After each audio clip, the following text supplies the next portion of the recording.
Happy Mushoku Mondays, everybody. Welcome back to yet another Trek of Mushoku Tensei Jobless Reincarnation novel series. We are on Roxy Gets Serious, the final part, volumes 11 and 12, unless I find out later on that they magically made a 13. This is it. This is the last of the story, and I'm kind of sad. I've finally completed Roxy Gets Serious. This is a series of manga that I've been wanting to read since, like, shoot, the moment I found out it existed. It's really when I found out it existed, and everybody's like, no, you gotta wait until you get to volume 12. Technically, I would say it's more like in the 13 area. Like, it's a little bit past the point that Roxy, joins them and everything, because it gets a little bit into some stuff later on, but, I'm sad it's over. I'm kind of sad that it's over, but it's good. It's good. These last two volumes are really, really juicy, and it kind of gets into what I was expecting it to be, this whole, like, parallels between, Genus and Roxy now being, overcome by Rudius, and, she at some point goes, yeah, that's that feeling that he had. I kind of feel bad now. I'm kind of an idiot. I want to crawl in a hole somewhere. She's just absolutely torn over the moment that she has that realization. I want to dig into the snow somewhere, just find a hole and just stay there, but... yeah, of course, some other stuff in here as well. I like the stuff around Zenith especially. I mean, if I get more Zenith, I'm, of course, going to really enjoy it because I love Zenith to death. But I did find it interesting that there was, like, a little bit in here about, like, her being a mother figure to Roxy. And it got into that quite a bit with the mainline series, the idea that she felt a familiar bond with Rudius' family. Like, she loved them a lot. And I got a nice, clear picture of that with these two volumes. This is one of those moments where I'm like, this is such a very delicate thing for this author to get into. And again, there's a side of that I'm like, I really want to know how much they were involved with her Fujin, because, like, they did such a good job. It's one of those things where this is a very delicate thing to get tread into, because this is a period of time that we are very familiar with.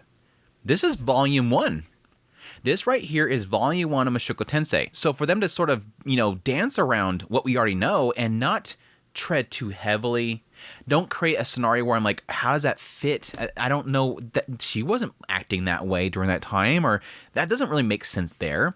But there's a lot of in this whole thing that sort of gives a clear picture as to what Roxy sort of did in her time there. How she created a bond with Zenith. How she created a bond with the villagers. All that stuff really makes sense. And again, it doesn't really try to get too far out of those bounds. There's nothing here that feels like it doesn't fit the canon. They did a really good job. I'm very, very impressed with how they handle this segment. And again, it gets more into the idea of, like, again, how Roxy felt with these individuals, how she fit in and everything. But yeah, good stuff. I'm already getting into it. Before we get into that, hey chat, hope you guys are doing well. Hope you guys have a great rest of your week after Mushoku Monday. But I greatly appreciate your guys' kind words, your support, all that stuff. And yes, greatly appreciate it. Support channel monetary, the Patreon, tips, links, super links, memberships, all that stuff. Thank you. Last week we had Barthel TV with a super gearless, with a massive super during the live stream. Thank you so much. It means a great deal to me. Your ongoing support. Thank you so much. And we also had Rose Moist with, of course, a long-time membership. Thank you so much for your long-time support. But with that said, let's get into it. First things first, as usual, the cover review. Cover review. I love this. So much. This smile is so freaking precious. Look at that. That is such a good final volume. Such a beautiful final volume art right there.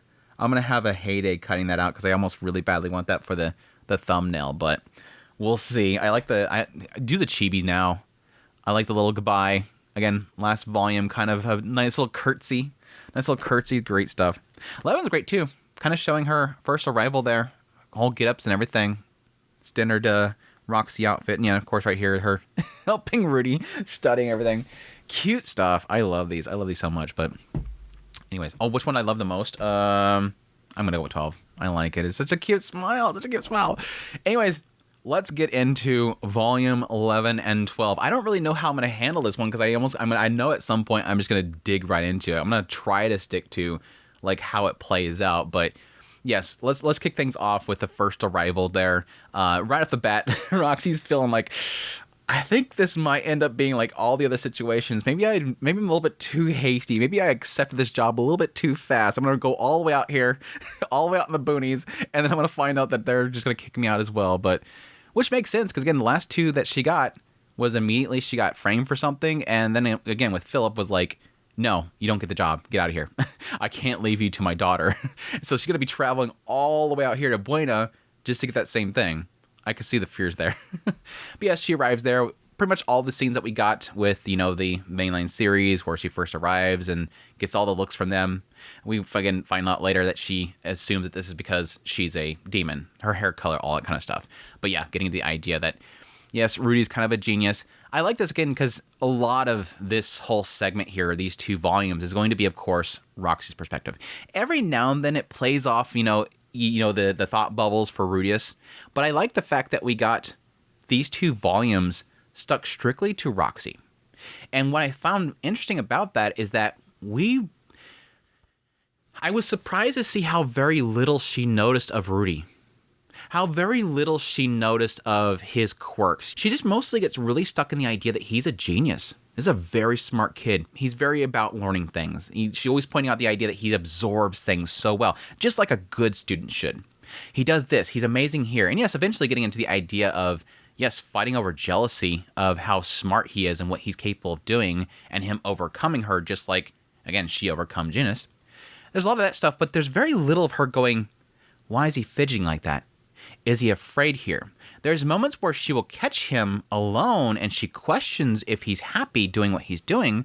And again, sort of getting into her paralleling herself and Kant with her and Rudius. The idea of inspiring him and seeing if there's something else he wants to do. Is he stuck here and he wants to get away from it just like she did? But for the most part, she never really acknowledges, hey, I think he might be something different. Again, the idea of like, is he leering at me? Yeah, she constantly is talking about how like he gives, pervy faces and, sneaking peeks at her and whatever. All that stuff is acknowledged. It's not like she's oblivious to it. But again, I'm kind of surprised more of the fact that she doesn't acknowledge too much how afraid he is. Like here, in the mainline series, even when he comes out here to sit out there and do lessons, he's nervous. It never really gets into the idea of how he's nervous and that he's afraid of being out there, all that kind of stuff. But anyways, that aside, yeah, this whole moment here, having him cast his spell, immediately she's like, he's a genius. He knows voiceless casting. This is a little duckling that I'm going to form into the ultimate swan. Again, I love these little kind of perspective of what Roxy was thinking right here. As he did this, she's immediately like, okay, he's worth my time. Back here, when I first got there, I thought that he was just some kid that did something cool, and the parents think that he's a genius, and they're wasting my time. No. This guy's got talent, and I'm going to farm him. Immediately here, though, I don't recall this in the mainline series. The moment that she goes to leave, she's going to go leave to find an inn. I think she did say something about going to an inn, but yeah, I love to get this perspective of Zenith welcoming her in, and Roxy's like, wait, you're gonna let me in your house? Why would anybody let a demon into the house? This can't be right. And then she's in there and she's constantly uncomfortable. She's seeing that everybody's welcoming them in and even welcoming her to the table. And she's like, wait, should I be at the table? Because they're having this whole like welcoming party. And she's like, what are you guys doing? But you want me to sit at the table? I have heard that even with human servants, they're not allowed at the table. And yet they're welcoming me to sit down at the table. And even Lilia, their maid, they're letting her sit at the table. There's this moment of like uncomfortable. Like she doesn't know if she should be here. But she also does acknowledge the idea that she wants to keep the family at a distance because she doesn't want to mess things up like she has before. Finally, I got a legitimate job. I want to make sure that I can stay around. Hopefully I don't make them uncomfortable and they'll kick me out. I'm going to keep my distance and all that kind of stuff. But again, Zenith and all them not going to let you, girl. They're not going to let you keep your distance. I love it. It's so sweet. I miss Zenith. I miss these individuals. I miss these characters and seeing them sort of interacting with Roxy. And again, what built that bond? What built what Roxy eventually yearns for? A family. This is what Roxy eventually builds into. This is the ideal family that I want. Hopefully, I think she says it in these volumes, one day, hopefully I can find that man. I can find that Paul. And then see, not this 3-year-old. Gosh damn, this kid right here. I'm not going to, no. That's great. It's great. But yeah, that's where we start the whole routine of her teaching Rudius on a regular basis. Again, pointing out the fact that she sees him as sort of parched earth that's taking on water, just like a student should be, being able to, absorb this stuff. Again, this is something that she ran into, or what she brought up when she was going to Philip, was like the idea of like, students should want to learn things. You can't make them learn things. And I guess this is ultimately sort of the downfall of Roxy, is that she doesn't understand that you have to help people find a desire for something. And she's always just expecting that the students are going to be like her, that they're going to want information, that they're going to want to absorb this stuff. That's how the student should be. I shouldn't have to force them to learn this stuff, that kind of stuff. A few little conversations here, getting into the idea of like literacy in the world itself, and also getting into specifically how elements, or at least magic, is made. He gets into kind of questioning her, where does magic itself come from? And she's like, oh, it's mana itself converted into something else, which was obviously something that we got into quite a bit with the mainline series, that question mark of like, is it like you're summoning earth from somewhere else? Like when you do like an earth spike or something like that, it's coming out of the ground, so you're expecting that it's pulling the earth from the ground. So where does magic come from? Is it pulling it from a nearby ocean when you use magic? All that kind of stuff. He's questioning the idea of like molecules and stuff like that. And she's like, wait, what's a molecule? Oh, well, it's sort of like where, things that are in the air and it's brought together, very small little bits or whatever, it's brought together to make something. And it's cool because he's bringing up a very interesting theory here that's completely foreign to this world. So she's like, wait, what are you talking about? Oh, it's like nearby and it's drawing it together. What? She doesn't really understand what he's talking about, but again, there's an element here where he is sort of like showing signs of being a genius. So there is almost like she takes it seriously. It makes sense. But I like how like this moment where he's blabbing all this stuff out and then he realizes that, oh, okay, maybe this is not relevant here. And she's questioning it and he starts to get nervous. This is one of the few times that she noticed his nervousness, how he's kind of shifting a little bit there. And then she has to kind of pat his head. No, don't worry. You're doing just fine. You're kind of showing signs of being an academic or a researcher someday. Like, this is good stuff. Again, Rudius, when he does this stuff and kind of steps out of line, he fears that he's going to be seen as bad. And instead, Roxy sees this as a good thing. No, you should be like that. It's a good thing. Keep absorbing things. Keep asking questions. Keep doing this stuff. That's what you should be doing. That's what people should be doing. Be smart. It's a good thing. But I love how the fact that she later on goes out and goes exploring, and at some point she goes by this riverside and by the tree and she tests out the theory of how magic works. She's summoning a water ball next to the tree out here away from the water, and it summons. And then she goes over to the river and does it again, and she's like, I don't notice a difference. I don't notice a difference in how the water ball itself forms. Does it form faster when it's closer to water or further away from water? How fast was it summoning back when I was on the Demon Continent where there was very little water? A little bit of reminiscing of like, oh, wow, how are things over there? I don't really remember all that kind of stuff, but still, it was cool again, her sitting there kind of testing the theory, even though it shouldn't be working, even though it should be some bogus thing that he's making up. But that's when we, of course, meet the kids. The Samal, was his name Samal and all the rest of them. That stupid little brat. I think his name was Samal. Yeah, Samal and all those dumb kids, the bullies in the neighborhood. But here's where we get like this point where it seems like Roxy is definitely getting a bit of jealousy as she comes back and she notices Rudius is doing voices casting. And it's just like this moment of like, that's how you're using it. Like, that's always how you use it. You just keep using it. And it does cause Rudius to have a moment of going, oh, I'm sorry, I probably shouldn't be doing that. Did I anger you, whatever? And she's like, no, yeah, you're right. We should technically check out the basics. And that sort of gets into, again, later on, the idea of Rudius questioning, the wand that you gave me is so great. And if staffs are so good at, mana efficiency and amplifying your magic, why don't we always use that? And there's an element of, no, you shouldn't rely on that and become accustomed to always having that. You should learn the basics first, rely on your own potential first, and then you can use these things later on. I think it's sort of the same idea here. You probably should, focus on the basics and learning all the basics rather than jumping straight to using voices casting. But it was interesting that they did get into later on sort of theories around, Rudius' ability to manipulate spells. And this is something we've seen in the mainline series several times where Rudius would change certain things, like Earthlance itself, like right here it gets into, Earthlance itself was modified by him in order to push something up. And she questions how he was able to do that. You had an Earthlance, how did you summon it without the tip of it? And they're assuming that it's probably having something to do with voices casting itself, how it works, how voices casting itself functions in his mind without doing an incantation. You can manipulate it. He was going the idea of it's similar to a tree. I'm having the tree grow with just, the only crucial parts of the tree growing, almost like it's been pruned. And normally, yes, the whole tree itself would grow. I guess the theory they're getting into, or at least what Roxy come to the assumption of, is because with a normal spell chanting, it is something that's been formed and mastered over time, that it's perfected. And that you have to say this entire incantation, and it produces this one effect. You can't just cut off the tip of the incantation and suddenly it has, a blunt end to the actual spear. It's a cool idea there, and it was something that we sort of envisioned when Rudius was going through and modifying spells.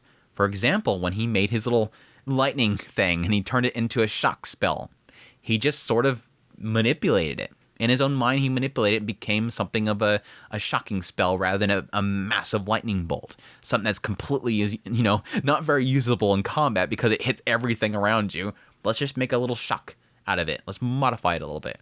It's sort of interesting. While she's being jealous of the fact that he's using this, and sort of getting into the idea of this boy and how amazing he is, we have that moment where she goes inside the house and she tries to use voiceless casting.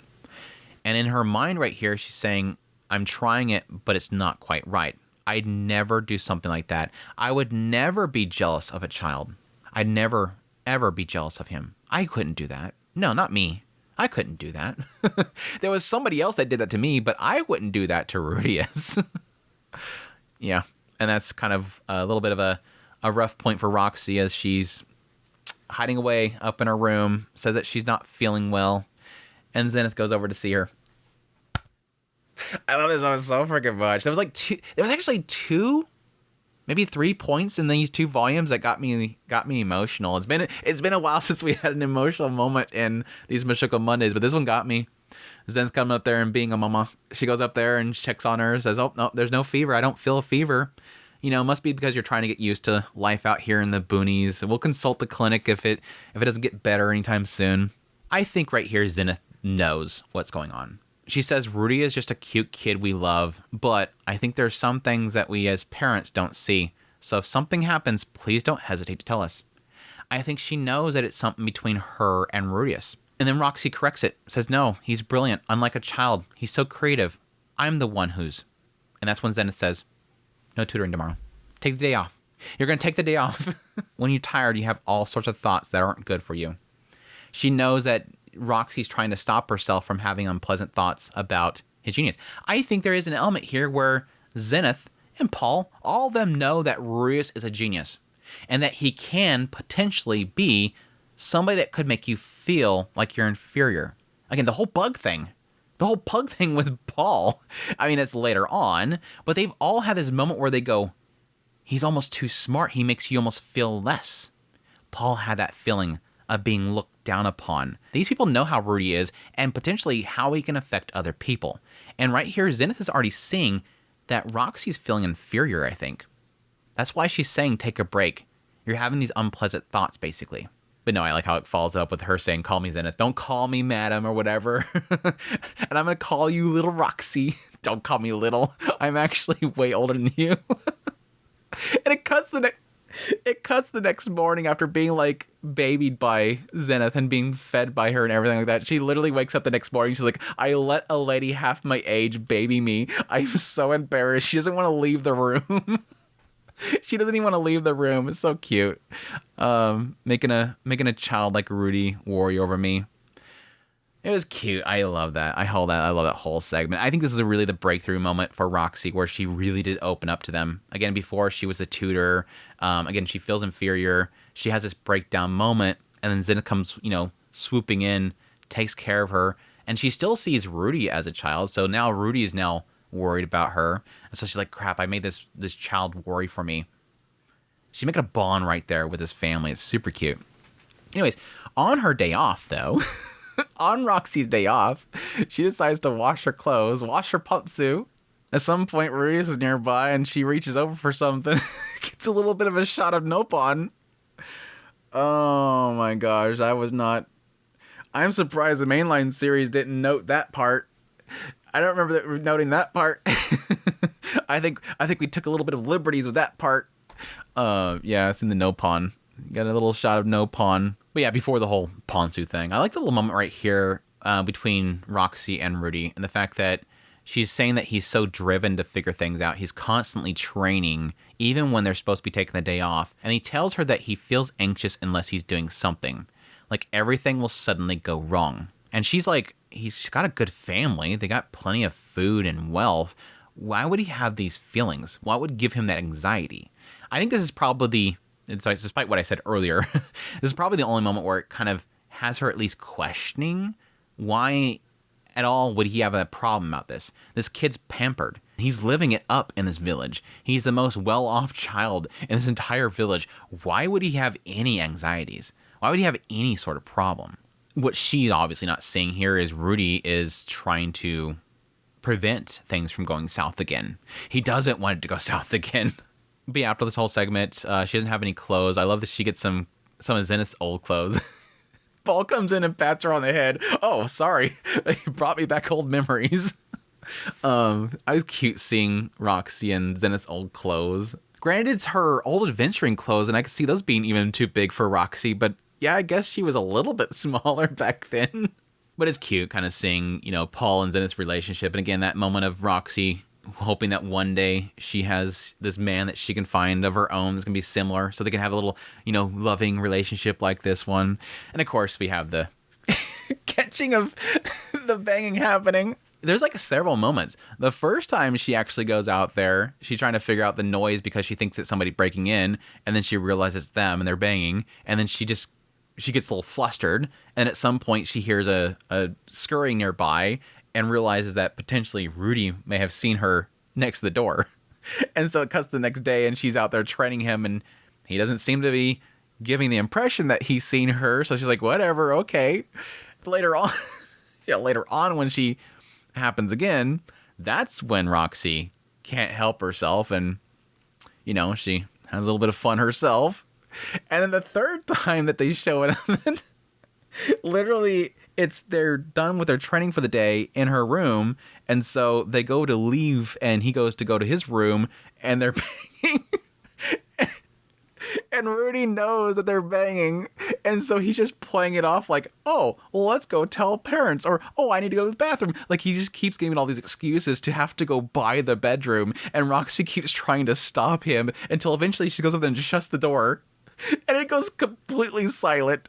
Like, they stop huffing and puffing, and they walk past to go to the bathroom, and it's like this moment of like, yeah, I think her slamming the door, Paul and Zenith like, oh, crap. Then they just stop midway. It was dorky. I love that little bit. Rudy the entire time just trying to get her to go over there, knows exactly what's going on, and Roxy's just trying to hide him from the whole situation, thinking he's innocent. It's so wrong. It's so freaking wrong. After this, though, we get really into a lot of Roxy's introduction to the neighborhood. Our first little moment here is having, this neighborhood Karen coming over, asking, what about that girl that's with you, that demon? And she's like, oh yeah, she's a great kid, love her to death, all this kind of stuff.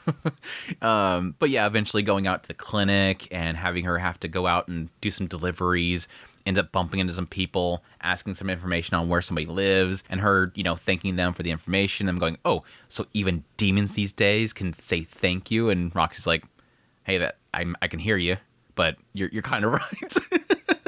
I like she immediately thinks about Nokopara, and she's like, you're actually right. Yeah, most demons probably wouldn't thank you. Actually, a majority of them, most all of them probably wouldn't thank you. So I guess you're technically right there, but still. But yeah, she ends up running into some mall. They end up throwing some mud on her. She pretty much just like lets them win so that they can leave her alone. And so she lets them hit her with one of the muds. And then she just kind of stands there and takes it. And then they start like flipping up her skirt, and she squeaks, and then they keep doing it, and she's like, do you really like that? No, we just like hearing the squeaking noise. And so she's like, okay, whatever, I'll just let you guys do it, I won't make any noises, maybe that'll let you guys get bored and go away. And she's like, kids are looking at my panties, this is nothing, whatever, I don't care. It's so wrong. But no, this is where we get into probably one of my favorite segments of these two volumes, and it's where Roxy first starts to help out the village. And this is interesting because I know that when we first arrive here with the Roxy Gets Serious line of storytelling, it really is putting a lot of emphasis on the idea that Roxy at this moment of arrival is not too keen on helping people. It just feels like with everything with the University of Magic and her being really upset with Genus there, then her traveling down here and having two really badly failing jobs, that at some point she's going to feel Like, she doesn't really want to help people. She's going to start closing herself off. So I like how they kind of built into this over time. Like, when they open up right here, they have this drought that's happening. And Zenith and Lilia are looking at the well, and they're like, oh, crap, yeah, things are getting really low right now, which is fine for us because we could produce water. We have water magic, so we're perfectly fine. But it's not going to be the case for everybody and nearby villages and whatnot. And we'll find that out as Roxy goes out and sees a ton of jobs looking for mages. They're looking for somebody to produce some sort of water to help them out. Everywhere is struggling with water right now. It's hurting the crops and whatnot. But with that all in mind, though, in the mainline series, we knew from Rudy's perspective at some point, and again, it talked about it later on, when Roxy was here, she gained the respect and the admiration and the love of the villagers through her actions. Yes, she charged everybody. It was jobs for her, but she was constantly going out to the village and helping out people with crops and water and stuff like that. How do we get from, again, Roxy arriving here to what we heard in the mainline series? It's right here. It's interesting that while this whole thing's going on, nobody ever confronts Roxy. As we find out later on, they went to Paul and they said, get the demon girl to do it. We're hurting for water. Get the demon girl to do it. You're close to that demon that's with you. Tell her to go water our, fields. And Paul and Zenith and them are like, Specifically Paul. Paul's literally like, no, I can ask her, but she's more than capable of saying no if she wants to. She has no obligation to help you people. I love that there was almost like a shield happening here where Paul and them are like, no. I think even at one moment they're like, if they get angry at you, Roxy, if you turn them down and they get angry at you, don't worry, I'll protect you, girl. Paul's like, I'm gonna protect you, girl. No, I love it because it's like this buildup of like, there's a lot of people wanting her. And it feels like there's almost like a lack of communication because it seems like Paul and them didn't want to burden Roxy. She's just here to do her job. She's visiting. She's one of our members of our house right now. You're not going to take advantage of her. We're not going to force this upon her. If she wants to do it, she can do it. But no, before we get into that, though, we have Roxy ends up going to travel to Roa. And on the way, some guy stops her from the village and says, you owe the village a debt. You know magic, right? We have a job for you. You should be helping out our village. And somebody had to come in there and kind of say, hey, you need a ride? Yes, I need a ride to get away from this guy. But yeah, she goes to Roa, finds all the jobs that are looking for mages, eventually comes back. And again, that's the point where we find out. She overhears them talking to Paul and saying, we want her to do this. We want her to water our stuff. But the meeting between the villagers is really interesting. At some point, as they're saying, hey, ask the demon to do it, he's like, wait, you talk about Roxy? She has a mind of her own. If she wants to do it, she can do it. But if she doesn't, that's fine. But somebody kind of chimed in at some point while they kept pushing him, saying this is a town made up of people once exploited themselves. They gathered here to escape that kind of oppression. You're going to turn your backs on that and exploit someone again? There is a significant emphasis here on the idea of this village itself being of people that, were exploited in the past. And now because you're so desperate, now because you're feeling a little bit of fear because your crops and whatnot, you're going to turn on Roxy. You're going to turn on somebody that's an outsider right now. You're going to exploit her. That doesn't seem right. It doesn't settle right. But anyways, it eventually builds into, yes, them coming by with the amount they're going to be able to pay. I like how Paul grabs the bag first. He's like, she's a saint-level magician. That is not enough for a saint-level magician. And then Roxy's like, no, it's okay. It's okay. I got payment beforehand. It had this whole little scene where she did end up talking to, I think it's Small's grandfather, but some guy that's not really happy with, I think, the daughter-in-law. I think it was specifically the daughter-in-law. Gives Roxy some bell peppers, and so she takes that as the payment to actually help them out. Tells everybody to lock up. It's dangerous what I'm about to do, and cast cumulonimbus. I love that little shot. That was the part that got me kind of emotional. She's like, don't worry, I got my payment. Get everybody inside. I got this. Goes out there and just absolutely changes the entire weather. Just brings in this massive storm and just saves everybody. It was super good. It was super good. Roxy, my girl. Roxy, my girl. Saving Buena Village. It was so good. It was, again, it's a nice little kind of build up to, again, that transaction that starts happening. Because beyond this point, everybody's coming to her and thanking her and, making sure that she's eating plenty. Are you getting plenty of food there, girl? You gonna grow to be tall? I love the villagers and how some of them are so caring to her, wanting her so badly to, grow up big and strong. Oh, you're actually an adult? Well, don't worry. There's food that's plentiful here. Eat up, eat your fill, grow big and strong, get nice and tall. But again, this opened the door to people being willing to ask her. As she's going around the village, they're asking her for help. Hey, can you help us with this? People are coming to, Paul's door and saying, hey, I need something. Can you help us out? The water mill over here is frozen up. Hey, we have this big old rock that we found in the crops and we can't get rid of it. Can you help us with it? Some good stuff. There's some good stuff. Anyways, as things are going well with their crops, they have a nice big harvest festival. And yes, after she gets done, hanging out with everybody, seeing Paul potentially cheating on Zenith and Zenith going over to beat him up. Roxy goes home and ends up spotting Rudy all alone studying in his room, and she questions, are you having fun like this? Or specifically, are there things that you find fun? And he says that I find every day that you're here fun. With you, teacher, I'm having a lot of fun. And he starts to question her about all the places that she's gone to. I love this little kind of parallels to, again, Kant coming in there and, helping Roxy with all the stories about her journeys and inspiring her to one day go out on her own. But I almost feel like there's an element here where Roxy's feeling that she needs to do the same for Rudy. Because again, I think that she comes in that room and I think she sort of sees herself. I think she sort of sees Rudy as being her, trapped inside this room. That he's not going out there. Again, back when she was in the Midgard village, she was locked up. She couldn't go outside. She couldn't communicate with people, so she was locked up. And then Kant arrives and shows her the wonderful world out there, and she's able to go out there. I think when she comes home there's a festival outside right now. The kids are out there having fun. There's a festival out there, and she comes home, and Rudy's locked up in the house. Is that me? Do I need to inspire him? Do I need to do for him what Kant did for me and tell him about the places I've been to be an inspiration for him to go out? Again, we find out that's not really the case. He just has a fear of going out because he doesn't want to, he's afraid of the bullies and whatnot. He's got that shut-in nature that he has to get past. He's been shut-in for so long, it's a fear, a physical fear of leaving that house. Legit leaving that yard is crippling to him. But she sees herself. It's interesting. But after this, we get into a little bit of mixing magics and how easily Ruius is able to combine two magics because he's able to do voiceless casting, which is something that he, of course, teaches to Sylphie eventually.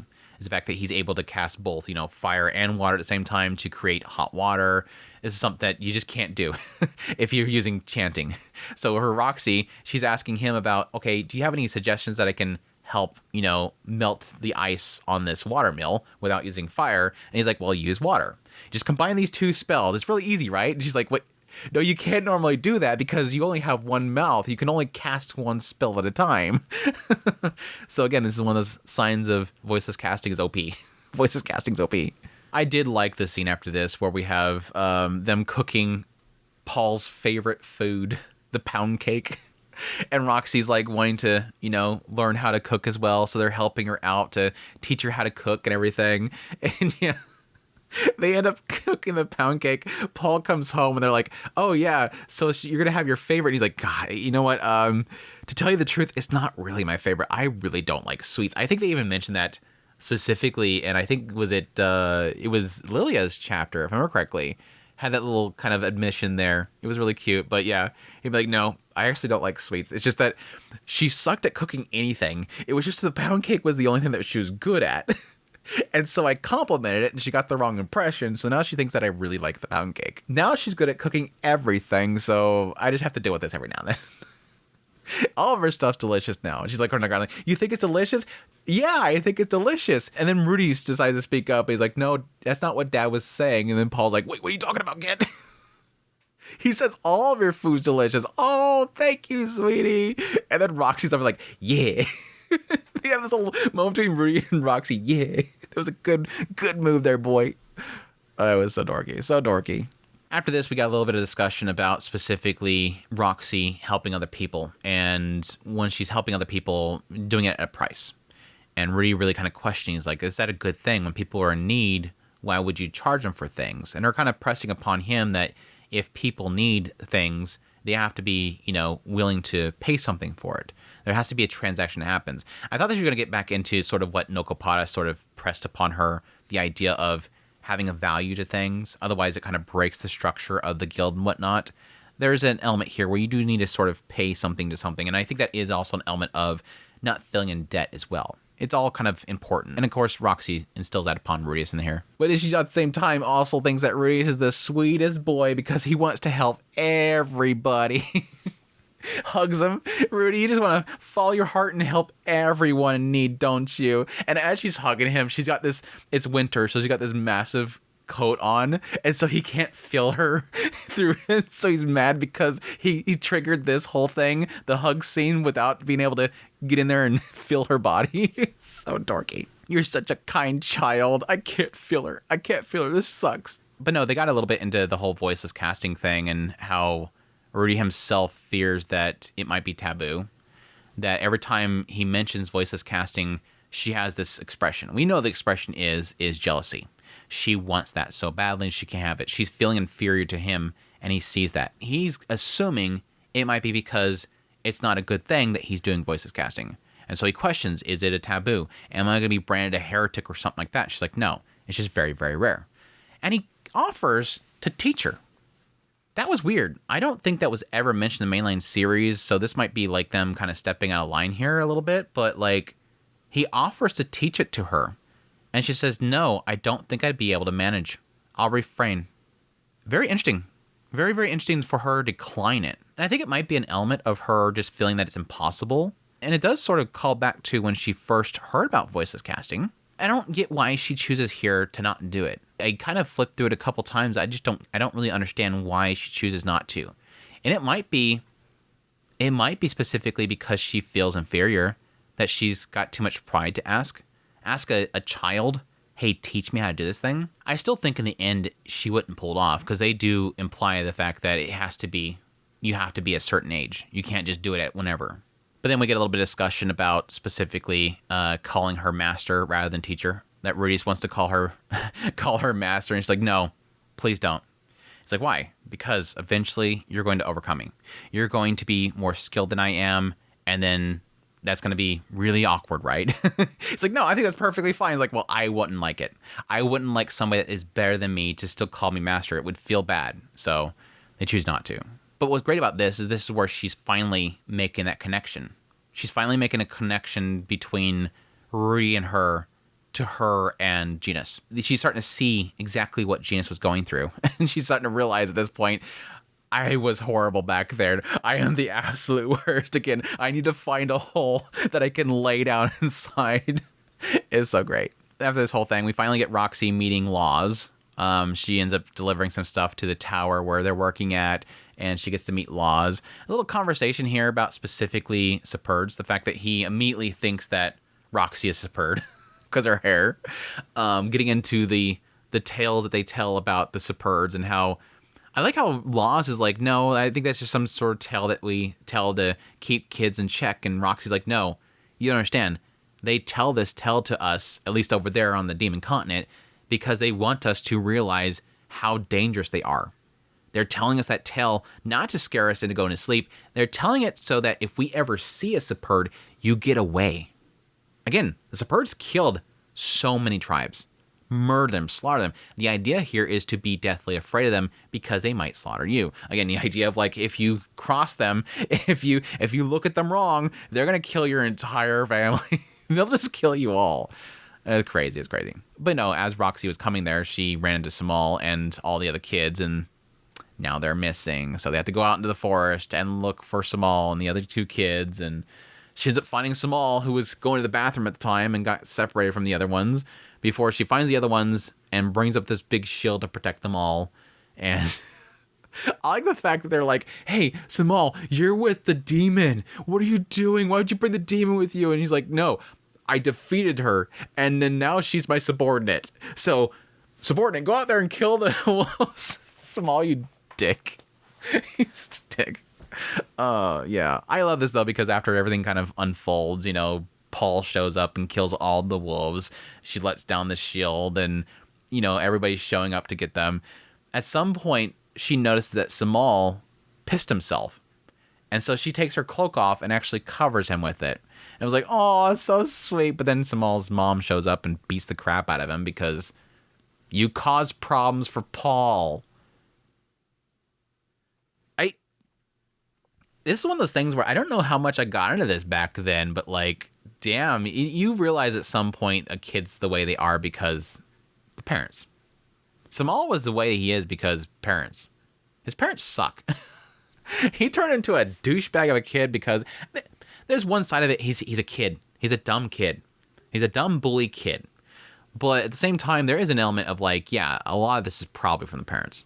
The mother's scum. His mother is absolute scum. And right here, she's literally beating the snot out of her kid, not because he was in danger, not because he put the other kids in danger, not because he did something he wasn't supposed to do. It's because he caused problems for the guy that she's trying to sleep with.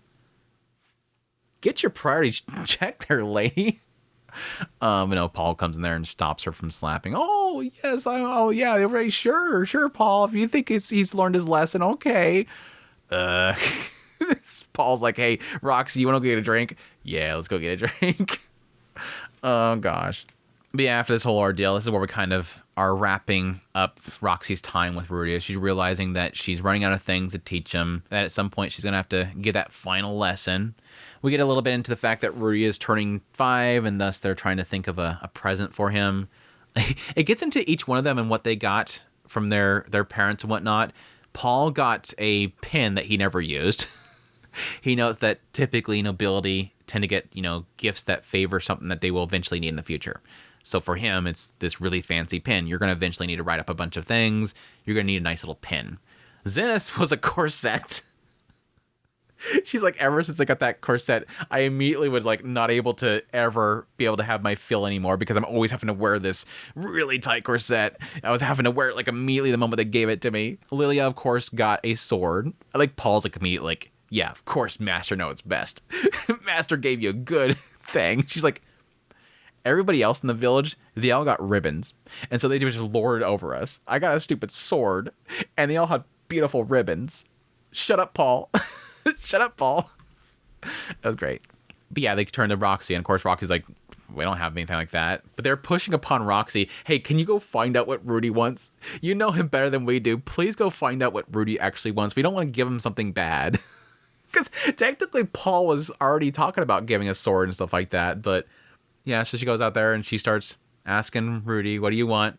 What do you like, Rudy? And he's like, I like you, Master. And then he asks the villagers, the other kids, what they want and all that kind of stuff. And eventually realize that, oh, crap, that's right. I got to get Rudy a wand. I'm running out of time. I got to make him a wand. And, of course, it just ended up turning into what we get, which is, Zenith getting a book for him and Paul getting a sword for him. And, yes, Roxy making the little wand. It was cute. With him having the wand, this is the part where they actually get into, again, utilizing the staff and the wand while you're training and how it's good to rely on that. But in their lesson right here, Roxy does instill upon Rudy the importance to understand that magic has its limits and not to overestimate your power. Use magic rationally and sparingly for things that you can do otherwise. And once people get the idea of how strong you are, they'll start pushing you to do more things, including things that they can't. A bit of a recalling back to the University of Magic right there. He's like, wait, do they push a lot of things on magicians? She's like, yeah. If you become a really talented magician, you're going to probably be 1 in 100. Like, there's not that many powerful magicians out there. But this is the point where she instills upon him, hey, if you want to learn more, go to the University of Magic. But yeah, it all leads up to Roxy giving him his graduation exam, having him do the final spell that she has to teach him, which is, of course, Cumulonimbus, the saint level tier water magic. I like this little pre-moment here of like, telling him, I got one more thing to teach you. I got that graduation exam for you, and building up to this nervousness that Rudy seems to have. And, everybody's saying, no, it's perfectly fine. He's going to ace it. And Rudy's like, yeah, I'll be able to pass it. And Roxy in her own mind thinking, sure, he'll pass it. If I end up passing him just after a single attempt, wouldn't that be, well, I don't know now. This is everything I have, everything I am up to this moment. And he perfects it the first time. There's almost a moment of like realizing that this is everything, and he pulled it off so simply. This little 5-year-old just pulled this off. And this is everything that I've ever learned so long. Again, this does build into what we found out with mainline series, is that Roxy right here was massively humbled. This is a moment where she not only felt humbled, but she felt inferior. Like they talk about literally when she goes to leave, when she's going to parting, Paul and them are like, we're sorry that he made you feel inferior. Like literally my son just literally destroyed you. I'm so sorry. But no, this is something that she learned. In the end, she's like, no, I thank you. I'm thanking Rudy because he taught me something that I need to shape up, that I got comfortable, that I got lacking, that there's so much more that I can learn. I can do better. I need to polish up my skills. I need to learn new magics. And I think right there was the realization point. I had all this stuff. I thought I was great. I was a saint tier magician, and Rudy's learned it all. I'm not special. This kid's special. I'm not good. This kid's good. Which again was a lot to why Roxy in the end doesn't like how Rudy looks up to her, or at least speaks up to her, puts her on a pedestal, because she's always felt inferior to him.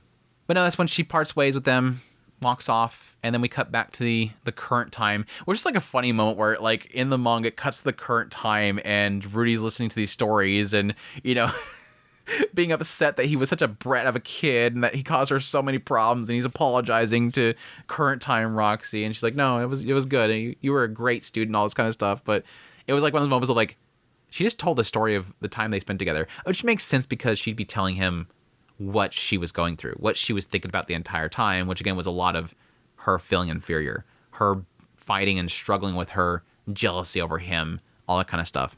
But yeah, I love the fact that after this whole thing, immediately in Rudy's mind, he's thinking, crap, I must keep the gift from the god a secret from the goddess herself. And Roxy at the same time going, I guess right now is not a really good time to mention the whole panty incident. Because yes, at some point during that story, she mentions that she was, you know, taking a bath and relaxing in the bath. And that was the moment that Rudy took the Ponsu and ran off with it. He got the holy relic that he still holds to this day. But yeah, she compares, you know, her time with Rudy to her time with Pax, which is completely different. And how she eventually got that job, you know, working for Pax. And that was the fact that she made a name for herself doing labyrinths. Not that she just did labyrinths. No, that she was looking for a party to do labyrinths, and nobody wanted to take her, because again, they just say that she's a kid. But since nobody would take her, she decided to go solo the labyrinths. And eventually, she got really good at it. She got really good at it. And eventually, yeah, somebody overheard the rumors about how great she is. But with all that said, we get into the little final segment of Roxy Gets Serious, which is Roxy walking around the streets and reminiscing on things and thinking to herself that sometimes she thinks that she's dreaming, that the real her is still back at the small village where I was unlike everyone else and still in my shell, still without a clue of what I want to do myself. And then she runs into Kant. Kant collapses right in front of her, and she's like, oh, this is a little deja vu. Ends up feeding Kant, talking about currently what Kant's working on and how she's wanting to write a book about a hero. And then she heard this little tale, this heroic tale of this blue-haired girl. Roxy's like, they're exaggerated. Don't listen to them. And she's like, oh, yeah, all heroic tales are exaggerated. But no, I love this because Kant's like, yeah, I'm going to write this whole story about this Roxy, and knows that one day Roxy's going to become a hero. It's just unfortunate that she doesn't think that she's going to live that long, because it's implying that Kant's, you know, getting up there. She's getting old in age. I really thought that Kant was going to be like somebody that was part demon blood, and that she was going to be a little bit more long-lived, but apparently not. She's getting old. She's coughing. But yeah, after running into Kant, Roxy kind of questions herself, where would she be if she didn't meet Kant? She's so grateful for that encounter, and she'd like to one day introduce her to Rudy. So it was cute. All these people that she met throughout her journey, everybody formed her into what she is today. That she would never be who she was today without all the people, good and bad, all the people that she met. Even Fu, even Lenletta, even Linny, even Philia, even Samal, even that stupid kid. Everybody that she met up to this point crafted her in who she is today. This is my story, one that will continue tomorrow and for all the days after that. And that is Roxy Gets Serious. My gosh, I'm so sad. My Roxy story is over. That's it, folks. That's all she wrote. It was good. It was good. I really wasn't sure what I was getting into when it came to Roxy Gets Serious. Again, I was really excited for it just because it has Roxy, and of course, any best girl is going to be great for me. I just wasn't really sure if I was going to like it as much as I did, or at least get a lot of value in it. But again, at the end of the day, I think that Shoko Iwami did a really good job. She was, again, like I said, especially for this later part, for these 2 volumes, was really treading around a story that is technically already told, but not fleshed out. We know what Roxy kind of went through in her journey, but we don't know the details within it. And to sort of breathe life into that and do it in a way that doesn't feel like it's conflicting with the mainline series or feels out of touch. I think that's the main thing. It can easily have somebody assigned to write this, and Refugin has no authority over it, and they're able to just do what the hell they want to do with it. To be able to do it in a way that's respectful to the original author, and like I said before, having the author himself really appreciate it, is some good stuff.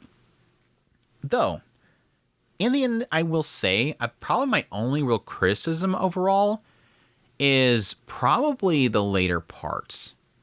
I think that there was a little bit of a rough patch between the point of her leaving the university and going to Buena Village that I felt like was a little bit lacking. It feels like Roxy leaves the university really, really destroyed. Again, I did appreciate a lot of the eventual move into her helping Buena Village. I even talked about that with this Mushoku Monday. But there was a moment there where it was like she was really down. Like she was really, I would say the best way to put it is selfish, full of herself, feeling above others, being very distrustful of other people. And it even shows, especially like with her interaction with Philip. But going from there to when she meets Rudy and starts to live in their house, she shifts very quickly. You don't see that self for her anymore. I felt that was the part that was kind of a little lacking. I wish there was a little bit better sort of showing of her shift there. But the rest of it, again, I really liked. Really, really love this entire series. What would I rank it? What do I rank it? I want to give it like an A just because Roxy. I almost want to give it an A just around the fact that, again, I think that their job in making this fit with the mainline series and being respectful of the mainline series is commendable. It's very commendable. But there was a lot of very individual stories that I wasn't too impressed by. But they weren't that long. I think most of the stories were pretty short. They weren't that long. It's like, it sucks because I'm comparing it to Refugin's writing. This is where it feels like it's wrong. It feels very wrong to compare this stuff to Refugin's writing. I enjoyed it. I'm just gonna give it an A. I'm gonna give it an A because I'm biased to Roxy. I mean, to be honest, compared to Refugin's writing, it's like a C because Refugin's writing is really incredible. But I still think they did a really good job with this series. So, anyways, bias. That's it, chat. That's it. That's it for this Mushoku Monday. We have to talk about the elephant in the room, though. Where next? I know I talked quite a bit before we went into Roxy Gets Serious that we were done with all the novels and everything, and this would be it. I got a lot of people pressing me on doing some side stories and stuff and, exclusive and whatnot, all that stuff. I don't know yet. I haven't really sat down and looked, so I'm not 100% sold on it. So I think over the course of this week, I'll probably just figure out what I'm going to do. I think I will find some to go over in the end. I just don't know if I'm going to do them all. So it's going to be a thing of me just really kind of going through it, sifting through it, finding out what's going to be of value, what I think I want to cover, and just doing a Mushoku Monday. It's going to be basically, I don't know how it really is laid out. It might just be a scattershot of stories. I don't know. We'll figure something out. Even if I just do a couple stories and we wrap it up there, we'll see. But just keep the note that we're getting there. We're getting there. If it's going to be another 15 Mushoku Mondays of short stories that I'm actually enjoying and I think are valuable, we'll do it. If I don't find a value of it, or again, the other side of it, people just don't want to watch it, we'll see. But anyways, that said, chat, I hope you guys have a great rest of your week after Mushoku Monday ends. I greatly appreciate you guys' support, your kind words, all that stuff. And I greatly, greatly, greatly appreciate you guys support channel monetarily through Patreon, tips, links, super thanks, memberships, all that stuff. Thank you. Thank you. Thank you. But until the next Mushoku Monday, which I probably won't have a book to hold up, y'all take care.